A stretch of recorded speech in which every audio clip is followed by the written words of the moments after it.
देखिए, आज का जो प्रेस था ये बहुत ही कंट्रोवर्शियल भी हो सकता है, मैं समझता हूँ।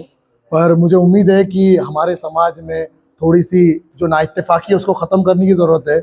और जिस तरह मनोज जरांगे पाटिल साहब ने एक फ़ैसला लिया कि मराठा समाज को ऊपर लाना है, हिस्सेदारी की बात करना है, और उसी तरह मैं सोचता हूँ कि मुस्लिम समाज के भी नेतृत्व आगे आना चाहिए और यहाँ से नुमाइंदा चुनकर असेंबली में जाना चाहिए।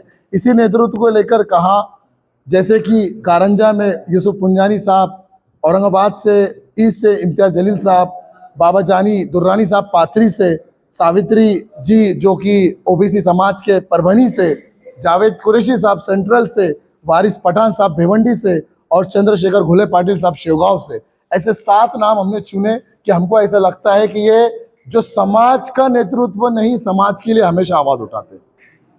इसमें से हमने नॉन मुस्लिम भी कैंडिडेट्स लिए, इसमें मराठा भी समाज है, दलित भी है और ओबीसी भी है। यही वजह हम बताना चाहते हैं कि समीकरण था, है और रहेगा। और इंशाअल्लाह ये तो अभी हमने थोड़ा सा पीछे लिया है, 2029 दूर नहीं है, इंशाअल्लाह वक्त भी देखेगा। आपको ऐसा नहीं लगता इसको बहुत देर हो? किस चीज को? देखिए, ये सपोर्टिंग का जो मामला था, अभी तक पिक्चर क्लियर नहीं था। चंद दिनों पहले जो लिस्ट आई उसके बाद बहुत इख्तलाफ बढ़ चुका है। मैं समझता हूँ इंटरनल वॉर होना शुरू हो गए थे। इंटरनल वॉर नहीं होना चाहिए, अमन रहे, इसलिए हमने ये फैसला लेने का आज ही 1 बजे सोचा। आपके इस फैसले से उलमा इकराम सहमत रहेंगे सर? देखिए, उलमा अपने अपने इलाके के बेशक फैसला ले रहे हैं।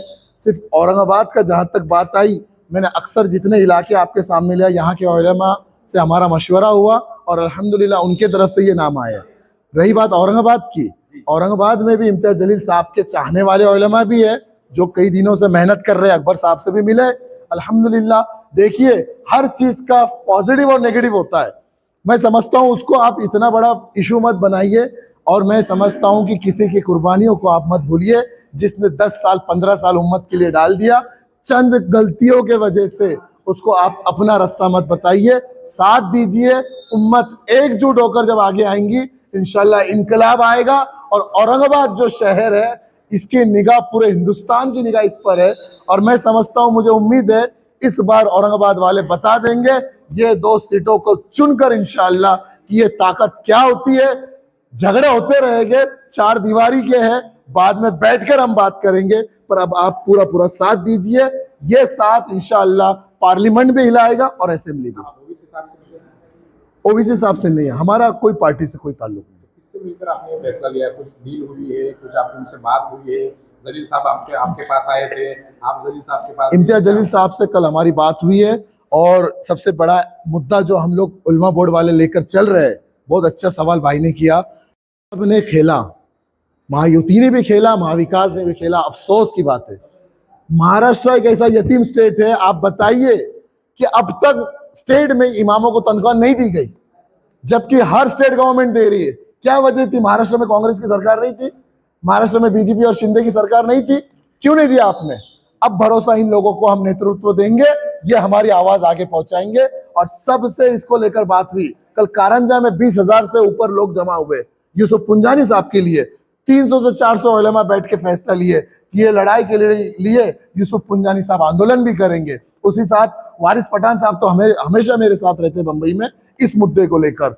और इम्तियाज जलील साहब से बात हुई, जावेद कुरैशी साहब से भी हुई, और जितने हमारे बाबा जानी से भी हुई, और सब ने सहमति की कि इमामों के लिए, उलमा के लिए हम हमारी पूरा जान माल वक्त सब देने के लिए तैयार है। और बहुत जल्द हर एक का इंडिविजुअल वीडियो भी आएगा आपके सामने।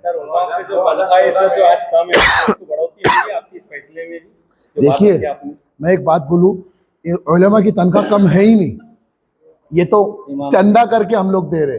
मेरी बात आप समझे नहीं।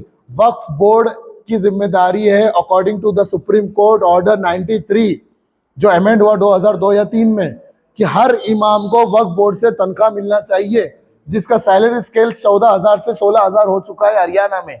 क्यों नहीं महाराष्ट्र में है? जब ये मिल जाएगा वो एकदम खुशहाल रहेगी। अभी 7 जो एरिया है अभी तो दे दिया है, इंशाल्लाह इस पर और रिसर्च चल रहा है, कल तक और नाम आ सकते हैं। पर ये 7 लोग हमारे लिए हमारा नेतृत्व करने वाले हैं। Anjar Anwar Khan, national general secretary, उलमा बोर्ड रजिस्टर्ड।